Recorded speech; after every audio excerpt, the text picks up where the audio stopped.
عیسی علیہ السلام مبارک ته مسیح ولی ویل کی وهب ابن منبه رضی الله تعالی عنہ مبارک فرمایي تفسیر قرطبی د دین ناقل دی او مبارک فرمایي چې د مبارک ته روزانه 500,000 مریضان راتلل د مبارک په پلاس راګو چف به پیاچو د مبارک په دیو چف سره په دعا سره الله تعالی هغه مریضانو ته شفا ورکوي ته تاسو که چې خاص سپیشلیست ډاکټري پیغام سونه کسان کدي چې مسو ډاکټرانو په پښتنو کې په نږدې ورځو مې چې د معجزې ته چاته اندازم ولګي خو چې سپیشلیست او هم ماهر ډاکټر نو هغه چې د ورځې کتی شي نو د 150 نه 500 پورې کسان ا 500 په هغه وخت کې ګوري چې د پکې کله خوب هم به آرام کې پزانو 500 کسان کتی شو دا علاج کولی شي خدا خود د مبارک معجزه و چې 500,000 کسان به ورته راتلل روزانه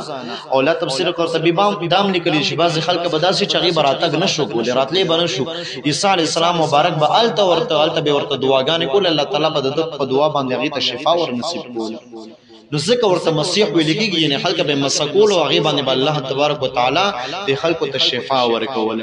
خو د مبارک به یو شرط او شرط پیدا و چې دم در باندې اچم الله تعالی به درله شفا درکړي په ما باندې به ایمان راوړي